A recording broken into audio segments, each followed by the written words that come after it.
ఒకప్పుడు స్టార్టింగ్‌లో యువ సామ్రాట్ హర్ష సాయిని మించిన క్రిమినల్ లేడని చెప్పిన యువ సామ్రాట్. నేను చెప్పలేదు, అప్పుడు నేనేమనలేదు.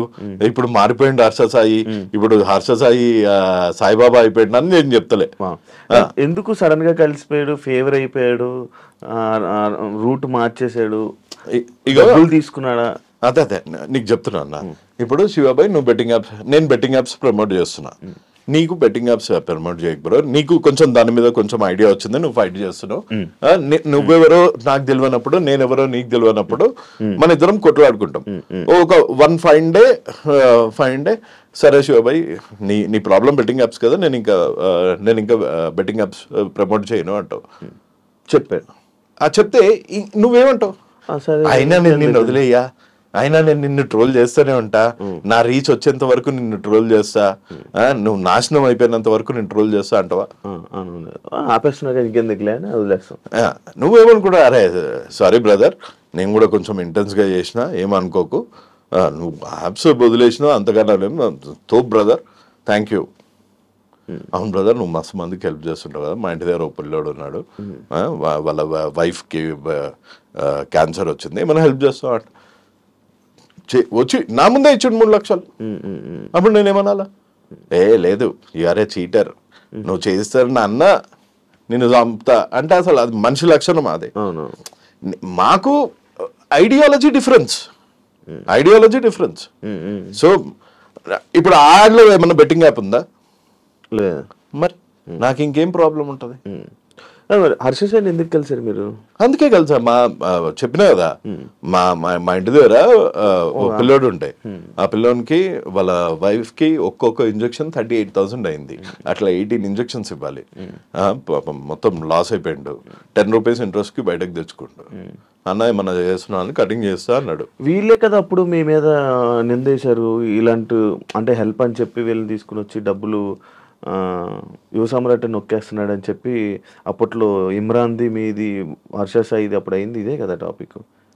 ఎవరికి హెల్ప్ చేస్తానని చెప్పి డబ్బులు హెల్ప్ చేస్తా అని చెప్పి కాదు, ఇట్లా అప్పట్లో వీళ్ళని బాగా కార్నర్ చేసిన కదా ఈ బెట్టింగ్ యాప్స్ దానికి. సో ఎక్స్టార్షన్, బ్లాక్ మెయిల్ చేస్తున్నాడు, ఇది ఆపమని, ఈయనెవరు, ఈయన పోలీసా, అది ఇది అన్నారు. అదే డబ్బులు ఏం టాపిక్ రాలే అక్కడ. మన TV5 లో వచ్చినప్పుడు ఇప్పుడు ఇవి రెండు. అప్పుడు TV5 ఏంటి, ఇది పర్సనల్ గ్రడ్జ్ టైటిల్. ఇవాళ TV5 లో ఏమొస్తుంది? దీనికి వస్తుంది బెట్టింగ్. మూర్తి లైవ్ లో బయటపడ్డ నిజం. ఈ టైటిల్ ఇప్పటికీ యూట్యూబ్ లో, లేకపోతే ఆ లెఫ్ట్ లెగ్ స్లిప్పర్ తో కొట్టాను నాను.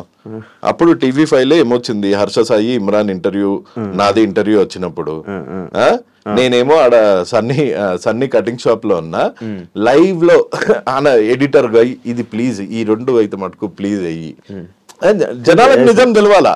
లైవ్ లో బయటపడ్డ నిజం, ఇది పర్సనల్ గ్రడ్జ్.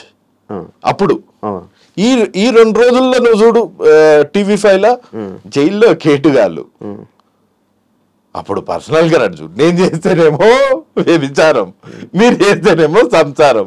ఇది న్యాయమా భయ్యా? ఇది నిజం చెప్పు. ఇప్పుడేమో జైల్లో కేటుగాళ్ళు. మీకు ఇప్పుడు మంచి హ్యాపీగా ఉన్నట్టుంది కదా మనసు. నాకేం హ్యాపీ లేదు, కనిపిస్తుంది.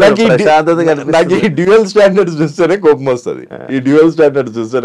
ఇదంతా చూసాక, ఇప్పుడు ఇదంతా జరుగుతుంది చూసాక మీ మనసు కొంచెం ప్రశాంతంగా ఏం కాదు, హ్యాపీగా ఫీల్ అయ్యింది. ఇది ఏం కాదు, ఇదంతా జస్ట్ పబ్లిక్ ని గుమ్రా చేయడానికి, పబ్లిక్ ని మళ్ళా ఇంకొకసారి మోసం చేయడానికి తప్ప దీనికి పర్మనెంట్ సొల్యూషన్ ఒకటే. That is nothing but you need to fight in the court of law. నువ్వు సుప్రీం కోర్టులో, హైకోర్టులో వేసినా ఏముంటది, బాంబేలో ఒక ఆల్రెడీ పిల్లి వేసిండు, దాని రిజల్టే ఇంకా తెలియలే, పరిమ్యాచ్ మీద వేసిండు. మన తెలంగాణ కోర్టులో నేను వేసిన, తెలంగాణ హైకోర్టులో నేను వేసిన, దానివల్ల కూడా ఏం కాదు. ఇంకొక రిప్రజెంటేషన్ ఆంధ్రాలో హైకోర్టులో కూడా వేసి అప్పుడు సుప్రీంకోర్టులో వేయాలి. దానికి పైసలు ఖర్చు అవుతాయి. అదేం ఇప్పుడు నా జోబులోకి వెళ్ళి పెట్టుకోవాలా, మెల్లగా జర పైసలు ఉన్నప్పుడు చేస్తా. ఇప్పుడు ఏం నేషనల్ ఎమర్జెన్సీ లేదు కదా, పైసలు ఉన్నప్పుడు చేస్తా. Supreme court not just Telugu states, nation మొత్తం పక్క ఈ కాజ్ గురించి చూసేటట్టు చేయాలి అన్నది నా ఎయిమ్. ఇప్పుడు నేషన్ వైజ్ కూడా మంచి అవేర్నెస్ వస్తుంది. మీరు మొన్న చూసారా, ఒకడు 96 lakhs ఓడిపోయాడు అనగానే ఒక యాంకర్ నేను వచ్చి మాట్లాడతాను నువ్వేం భయపడకమ్మా అని మంచిగా కన్సోల్ చేస్తే నేషన్ మొత్తం చాలా వైరల్ అయింది అదే ఆ వీడియో. ఇప్పుడు కొంతమంది అంటే కొంతమంది ఈ సజ్జనర్ గారు లైక్ సార్ వీడియో కాన్ఫరెన్స్లో అవన్నీ చూసి ఇప్పుడు దీని మీద ఇది చేస్తుంటే అన్వేషణ సజ్జనర్ని రూట్ మళ్ళిపిస్తున్నాడు. అది అదే ఫ్యాక్ట్. ఇప్పుడు సజ్జనర్ గారు అంటే ఇంత డెకరేటెడ్ ఆఫీసర్. ఇప్పుడు మీ బాబాయో శివ నీ పెళ్ళి ఎప్పుడు అంటే నువ్వేమంటావు భయ్యా? చేసుకుందాం. సజ్జనర్ గారు లాంటి లెవెల్ ఆఫీసరే సో 4 years అయిపోయింది మరి ఏంటి ఇంకా పెళ్ళి అదేమన్నా ప్లాన్ చేస్తున్నావు అంటే ఏమంటారు? చేసుకుంటాం సార్, కొంచెం టైం సెట్ అయిన తర్వాత వెల్ సెట్. మరి కెమెరా ఉన్నప్పుడు ఇంకేమంటావు? చేసుకుందాం సార్, త్వరలో ఇంట్లో చూడంగానే సంబంధం సెట్ అయిపోయింది. ఈ పెద్ద మనిషి ఏమన్నాడు తెలుసా? ఉంచుకున్నవానికి ఒకటే కూర సార్, అడుక్కున్నవానికి 64 కూరలు అన్నాడు. దానికి సజ్జనర్ గారు నవ్వుతున్నారు. ఏం చెప్పాలా?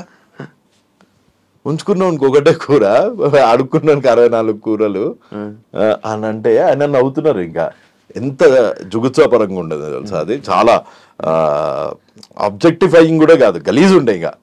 ఇక ఆయన సజ్జనర్ గారి స్టాండర్డ్ అక్కడి నుంచి ఇక్కడికి పడిపోయింది. అంతా ఆయనతో మాట్లాడారు సజ్జనర్ గారు? కలవలేదు, జస్ట్ చాట్ చేశాను, నన్ను ప్రమోట్ చేయి అట్లా అన్నట్టు మాట్లాడితే నాకు నచ్చలేదు. వీళ్ళంటే కనిపించారు నార్మల్గా, కనిపించిన వాళ్ళు ఎలాగుండదు. కానీ కొన్ని ఇన్స్టాగ్రామ్లోని యూట్యూబ్లో షార్ట్స్లోని ఇవి వేస్తున్నారు చూసారా, స్టిక్కర్స్ వేసి మ్యాచ్ దానికి సంబంధించిన ప్లే అవుతుంది. మరి అలా చూసుకుంటూ పోతే బోల్ మంది ఉంటారు కదా, వీళ్ళని ఎందుకు పాయింట్ అవుట్ చేసి మరి ఏముందనా? ఇది పబ్లిసిటీ పిచ్చి. ఓ 4 రోజులు అయిపోతే నాకు తెలిసి ప్రతి డిజిటల్ ఛానల్ కొన్ని లక్షలు దీని మీద సంపాదించేసుకొని వ్యూస్ పరంగా మనం అందరం టైం వేస్ట్ చేసుకొని కొంచెం డబ్బులు సంపాదించేసుకున్నాక డెఫినెట్ గా సెటిల్ అయిపోతుంది. సడన్ గా లెగుస్తున్నారు, సడన్ గా అయిపోతుంది. సడన్ గా లెగుస్తున్నారు, సడన్ గా అయిపోతుంది. ఇప్పుడు ఇది కూడా మొన్న నా అన్వేషణ మన ఆ పిల్లోడు ఎవరు లోకల్ బాయ్ నాని అరెస్ట్ వల్ల నిజంగా సమాజంలో ఏమన్నా మార్పు వస్తుందేమో అని ఆశపడే జీవులు అందరూ కలిపి ఇప్పుడు సపోర్ట్ చేస్తున్నారు. ఐ సపోర్ట్ సజ్జనర్ గారు, స్టాప్ బెట్టింగ్, కిల్ బెట్టింగ్. ఇవి ఈ కేసులో సజ్జనర్ గారు వేస్తున్నారా? ఇవి సజ్జనర్ గారు ప్రోద్బలం మీద పడుతున్నాయి అనుకుంటున్నాం. ఓకే, ఆయన ఇట్లా వేయగలుగుతారు. సుమోటోగా పోలీసులు కొన్ని వేస్తున్నారు అనుకుంటా. ఇందులో పోలీస్ కానిస్టేబుల్ది కూడా ఒకటి ఉంది. పాపం కిరణ్ వాడు మంచోడు ఉండే, వాడు అసలు పాపం వద్దు బెట్టింగ్ వద్దు అది ఇది అని, వాడు మన ఇమ్రాన్ ఫ్రెండ్ అనుకుంటా, అది అని కూడా లోపలేసారు. మనోడు చేయలే. మరి పేరు వేసింది అట్లా వేసేసారు అంతే. ఇక ఇప్పుడు పబ్లిక్ నెత్తి మీద ఒక సడన్ గా దేశాన్ని కాపాడే వీరులు అని ఎవరు సజ్జనర్ గారు క్లెయిమ్ చేసుకుంటున్నట్టు మన నాన్ వేసిన దేశాన్ని కాపాడే వీరుడు 1 నెల రోజులు అయినాక ఆగకపోతే ఏం చేయమంటారు? ఆపేస్తారు. నెల కాదు 6 నెలలు. 6 నెలల్లో బెట్టింగ్ ఆగిపోతుందా? సూసైడ్ ఉంటుందా? 1 yearలో అయిపోతుందా? మరి ఎందుకు మీకు పబ్లిసిటీ?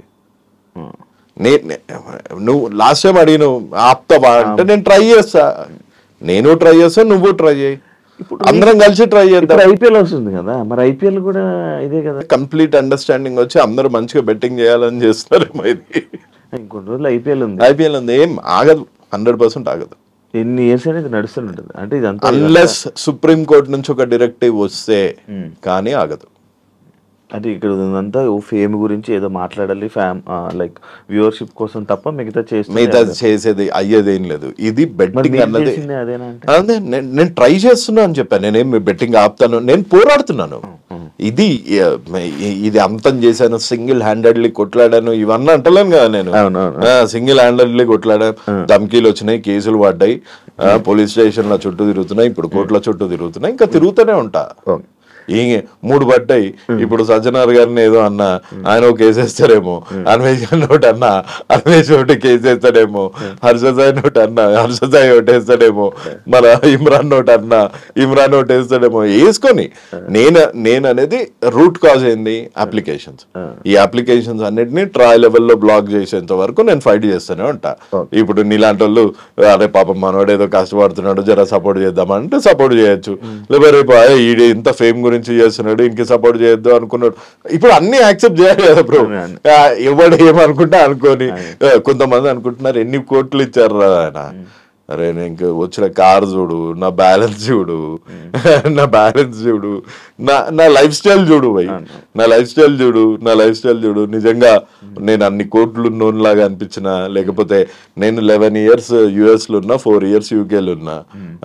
నా దగ్గర ఆ పైసలు ఆ సేవింగ్స్ కాకుండా ఇంకా ఈ హర్షసాయి ఇచ్చిన 1000 కోట్లు లేకపోతే 100 కోట్లు ఏడన్నా ఉన్నాయంటే చెప్పండి జరా, మీకు అందులో 50% ఇస్తా. నా బ్యాంక్ అకౌంట్ మొత్తం థరోగా చెక్ చేయండి, అందులో 50% ఇచ్చేస్తా. అందులో ఏమన్నా తీసి అందులో 1000 కోట్లు ఏమన్నా తీస్తే అందులో 50% ఇచ్చేస్తా. కొంచెము అప్పటి వరకు అయితే మీ దగ్గర ఉన్న లక్షలన్నా కొంచెం నాకు ఇస్తే కొంచెం హ్యాపీ ఫీల్ అవుతా. ఎక్కువ ఎవరు సంపాదించారు అనుకుంటున్నారు? ఏది బెట్టింగ్ యాప్స్ లో సోను సూద్ అందరూ బెట్టింగ్ యాప్స్ ఇన్ఫ్లుయెన్సర్స్ లో ఐ మస్ట్ సే ఎవరి యాక్సెసిబిలిటీ ఎక్కువ ఉంటుందో వాళ్ళు బెట్టింగ్ యాప్స్ వాళ్ళు కూడా చాలా క్లెవర్. ఇప్పుడు హర్ష సాయికి 60 లక్షలు ఇచ్చారు అనుకుందాం ఫర్ ఎగ్జాంపుల్, ఇమ్రాన్కి 30 లక్షలు ఇచ్చారు అనుకుందాం, సత్యకి 1 లక్ష ఇచ్చారు అనుకుందాం. అలానే శ్రీ సత్యకి 30 లక్షలు ఇవ్వచ్చు, హర్ష సాయికి 1 లక్ష ఇవ్వచ్చు, ఇమ్రాన్కి 2 లక్షలు ఇవ్వచ్చు. It all depends on accessibility. అంటే దాని మీద క్లిక్ రేషియోస్ ఉంటాయి కదా. శివ అనే అతను ప్రమోట్ చేసి చాలా మంది జాయిన్ అయ్యారు శివ కింద. వాళ్ళు ₹1 కోటి లాస్ అయ్యారు. ఆ ₹1 కోటి లాస్ అయిన దాంట్లో 40% 40 లక్షలు శివకి ఇచ్చేస్తారు. సో టెలిగ్రామ్ గ్రూప్ లో వీళ్ళు కూర్చోబెట్టి ఆడిస్తారు. సో ఈ హర్ష సాయి అనేటోళ్ళకి ఎండోసింగ్ ఎక్కువ వచ్చినా దాన్ని కంటిన్యూస్ గా వచ్చేది కాదు. ప్లస్ పాపం మనోని ఏందో తెలుసా, నిజంగా చెప్పాలా, నిజంగా నేను కొట్లాడినా ఇప్పుడు ప్లేట్ మారినో అమ్ముడు పోయినో నీ ఇష్టం వచ్చింది అనుకో, ఒక గలీజ్ పేరు తెచ్చుకోవద్దు. మంచోడు అన్న పేరు తెచ్చుకున్నావు అంటే పబ్లిక్ ఎట్లున్నారు అంటే రాక్షసులు తిరుగున్నారు ఇవాళ రేపు. నిజంగా ఒక సాడ్ ఇన్సిడెంట్ చెప్తా. నేను ఇన్వాయిస్ తీసుకొచ్చిన లాస్ట్ టైం, ఆ ఇన్వాయిస్ లా 60 లక్షలు ఇచ్చారు. ఏది మనోనికి, అది జెన్యూన్ ఇన్వాయిస్ అంట. 60 లక్షలు ఇచ్చారంట. ఆ బఫెలో షెడ్ కి 90 లక్షలు ఇచ్చారంట. 90 లక్షలు ఇచ్చారంట. ఇప్పుడు నా దగ్గర ఎవరైనా నేను చెప్పిన కదా మొన్న మా పొరోడు కి ప్రాబ్లం ఉన్నా కానీ 3 లక్షలు ఇచ్చిండు. మన సోహెల్ ఉన్నాడు కదా, సోహెల్ బ్రో ఒక అబ్బాయి కేసు అనగానే 2 లక్షలు ఇచ్చిండంట. ఒక 9 నెలల నుంచి ఈ Harsha Sai betting app promote చేయడం నువ్వు చూసినా లేదు? అప్పుడే 100 కోట్లు సంపాదించేసిండా? లేదు. ఎంతో సంపాదించిండు. అందులో 60 లక్షలు ఇస్తే దాంట్లో 36 లక్షలు వేసి పేరుకు చేస్తున్నాడో లేకపోతే ఆయనకి దానకర్ణుడు అని అనిపించుకోనికి షోకో, కానీ పైసలు అయితే ₹2 అయితే ఇస్తున్నాడు కదా. నువ్వు తీసుకెళ్ళు, నువ్వు జెన్యున్ గా ఏదైనా కేసు తీసుకెళ్ళు, 2 లక్షలు 3 లక్షలు ఆయనతో అయినంత ఇస్తాడు. అరే మొత్తం శిబి చక్రవర్తి లాగా గుండె ఘోషిస్తాడు అని నేను చెప్తలేను, లేకపోతే మాంసం కేజీలు ఇట్లా తీసి తరాజు చేసిస్తాడు అని చెప్తలేను. కానీ పాపం చేస్తున్నాడు కదా, అది గలీజ్ పేరు అసలు. అది నిన్ను నన్ను చూస్తే అన్న ఏమైనా మజావసరావు వాళ్ళని ఎప్పుడు ఆడుకుంటున్నావు వీళ్ళని ఎప్పుడు ఆడుకుంటున్నావు అంటారు, కానీ పాపం హర్ష సాయిని చూసినాగానే ప్రజడు ప్రాబ్లం పైసల్ది అంటాడు. అది ప్రాబ్లం. అది ఒకలాగా గలీజ్ పేరు. మంచి మంచి హీరోకి లేదు ఆ పేరు. సోను సూద్ గారికి హర్ష సాయికి మాత్రమే ఉంది ఆ పేరు. ఇద్దరికి ఏంటంటే చూడంగానే తుమ్ హెల్ప్ కర్తేనా. అప్పట్లో పాకిస్తాన్ నుంచి కూడా ఫోన్ వచ్చింది, హర్ష సాయి తుమ్ మదద్ కరో బచ్చా హై ఘర్ దిలా దో అని అంటారు. పాపం రోజుకి ఎన్ని ఫోన్లు వస్తుండొచ్చు.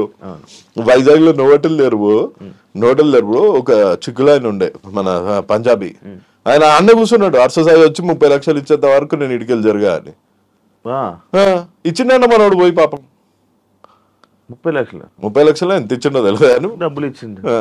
అయ్యా కాదు బ్రో, ఇప్పుడు బెట్టింగ్ యాప్ ప్రమోట్ చేస్తున్నారు, ఆడిన వాళ్ళది తప్పులేదా? ఆడినది ఉంది, ఎందుకు లేదు. ఇప్పుడు తాళి అన్నది 2 చేతులతో తగులుతుంది. మరి వీళ్ళని లైక్ ఇలా చెయ్యొద్దు, ఇలా ఆడొద్దు అని చెప్పి వీళ్ళకి చెప్పకుండా, వాళ్ళకి ఎవరి జనాలకి అందరికి అవేర్నెస్ ఇవ్వకుండా, ఆడినోడు గలీజ్గాడు, ఆడినోడు దరిద్రుడు, ఆడినోడు పెంటదువా ఇట్లా ఎవడు అన్నాడు. ప్రమోట్ చేసినోడు గలీజ్గాడు, వీళ్ళు సైకోలు, సోషల్ సైకోలు. అసలు ఒక్కొక్క తమ్మునేలు ఈ 2-3 రోజుల నుంచి కేటు కాళ్ళు తెలుగులో ఇన్ని గలీజ్ వేళ్ళు ఉన్నాయి అనిపిస్తుంది తమ్నేల్, ఒక్కొక్క తమ్నేల్ చూస్తా అంటే. కాదు మరి అది కరెక్టే కదా బ్రో. అది వాళ్ళని ఎవరు అన్నారు బ్రో. వీళ్ళు ప్రమోట్ చేయడం తప్పు, ప్రమోట్ చేయడం 100% తప్పు, పీరియడ్, అంతే. వీళ్ళు ఎందుకు చేశారు? పైసల గురించి చేశారు. సరే చెయ్యము, చట్ట ప్రకారం మాకు ఏ శిక్ష ఉందో అది వేయండి అంటారు. అసలు చట్టమే లేదు ఆడ. వీళ్ళకి శిక్షలు ఎవడేస్తాడు? ఈ మధ్యలో ఇప్పుడు నాలాంటోడు మాట్లాడినా లేకపోతే ఎవరు మాట్లాడినా చట్టమే లేదు బ్రో అక్కడ. ఆ చట్టమే లేనప్పుడు ఆ చట్టం చేయాల్సిన రాజకీయ నాయకులు ఏమో గప్చుప్పుని ఉన్నప్పుడు ఎవరు వీళ్ళకి శిక్ష ఇస్తారు? 1 రోజు 2 రోజులు ప్రజల్లో కోపం ఉంటది, తిడతారు, 3వ రోజు నుంచి నార్మల్ అయిపోతారు మళ్ళీ అందరు. ఈ మధ్య రీసెంట్ గా ఎవరు లైక్ బెట్టింగ్ యాప్స్ వల్ల చనిపోతున్నారు అనేది కూడా పెద్ద ఏం లేదు, చనిపోతున్నారు. మొన్న కూడా ఒక గవర్నమెంట్ ఆఫీసర్ 2 పిల్లల్ని తీసుకొని SBI బ్యాంక్ మేనేజర్ ఏదో ప్రజలకి ఇవ్వాల్సిన పెన్షన్ ఎత్తుకొని పారిపోయాడు. మొన్న హైదరాబాద్ దగ్గర 4 చనిపోయారు. 4 మొత్తం సూసైడ్. 2 పిల్లల్ని బకెట్లో ముంచి చంపేసి వాళ్ళ వైఫ్ అండ్ హస్బెండ్ ఊరేసుకొని చనిపోయారు. తార్నాక సైడ్ చనిపోతున్నారు. వీళ్ళు కాదు, ఇంకా చాలా మంది ఉన్నారు కదా. వానికి ఆ లత్త ఎడికెళ్ళి వచ్చిందో తెలియదు కదా. మన డైలాగులు ఉన్నాయి మరి. అట్లా అంటే సినిమా మీద కూడా చర్యలు తీసుకుంటారా? లక్కీ భాస్కర్ అని మా సినిమా వచ్చింది. ఎక్కడ కోల్పోయారో అక్కడే ఎత్తుక్కోవాలి, ఎక్కడ ఓడిపోయావో అక్కడే గెలవాలి, దునియా ఉన్నాయి. అవన్నీ వాళ్ళ మీద కూడా కేసులు వేస్తారా? వేయలేరు బ్రో. ఆహాలో వస్తుంది బ్రో ఇట్లా మోస్ట్ బెట్ సర్కార్ వారి పాట అని వస్తుంది. గంట ప్రోగ్రామ్. వీళ్ళన్నా 30 seconds 60 seconds వీడియో చేస్తారు. ఆహాలో 1 hour ప్రోగ్రామ్ వస్తుంది వీక్కి. ఎవరిని అరెస్ట్ చేస్తారు? ఇప్పుడు అల్లు అరవింద్ గారిని అరెస్ట్ చేస్తారా? లేకపోతే ఎట్లా అల్లు అరవింద్ ఫేవరెట్ కాబట్టి, మన అల్లు అర్జున్ ఫేవరెట్ కాబట్టి అల్లు అర్జున్ని కూడా ఫేవరెట్ అరెస్ట్ చేస్తారా? ఇందులో చేయలేరు కదా. కానూన్ అన్నది ఉండాలి బ్రో. మెయిన్ దీనికి లా రావాలంటే సుప్రీంకోర్టులో అవుతుంది. అప్పటి వరకు మనం ఎన్ని ఇంటర్వ్యూలు పెట్టుకున్నా, లాస్ట్ ఇయర్ ఇదే క్వశ్చన్ అడిగినాం, అంతకు ముందు ఇయర్ ఇదే క్వశ్చన్ అడిగినాం, నెక్స్ట్ ఇయర్ కూడా ఇదే క్వశ్చన్ అడుగుతాం అన్లెస్ ఆ లా వచ్చేంత వరకు. ఫైనల్ ఏం చెప్తారు? అదే ఇది continuous process. So personal gain కి కాకుండా what is happening is good for society, no doubt. కానీ దాంట్లో ఉమెన్ ని తిట్టకుండా, పద్ధతి పెట్టుకొని అదేదో పబ్లిసిటీ స్టంట్ లాగా కాకుండా ప్రాపర్. ఇప్పుడు నీలాంటోడు నాలాంటోడు రేవంత్ అని రీచ్ కాలేడు, కానీ సజ్జనార్ గారు అయితే రేవంత్ అన్న too big. IT minister Sridhar Babu గారికి అయితే చెప్పగలుగుతారు కదా సజ్జనార్ గారు, సార్ ఇట్లా అవుతుంది, మీరు చట్టం చేయండి సార్, మేము దాన్ని పాటిస్తామని. అది వదిలేసి పిల్లల మీద వెనకాల పడి కేటుగాళ్ళు బొక్కలోకి ఇట్లాంటి తమ్నైళ్ళు పెడితే ఎవరికి లాభం బ్రో? ఏమో నా ఒపీనియన్ ఇది. అవును, thank you so much. Thanks bro. జై హింద్. చూసారు కదా ఇంటర్వ్యూ. ఇంకో గెస్ట్ మళ్ళీ మీ ముందుకు వస్తా. బెట్టింగ్ యాప్స్ మీద చాలా డిస్కషన్లు, మేము ఎన్నిసార్లు డిస్కషన్లు చేసినా కొత్త టాపిక్స్ మాట్లాడడమే తప్ప అది ఎప్పుడు జరగలేదు. ఇప్పుడు ఈసారి ఏమన్నా జరుగుతుందా లేదా అనేది నాకు డౌట్. చూద్దాం, వెయిట్ చేద్దాం. Thank you so much. ఇంకో గెస్ట్తో మళ్ళీ మీ ముందుకు వస్తాను. అంతవరకు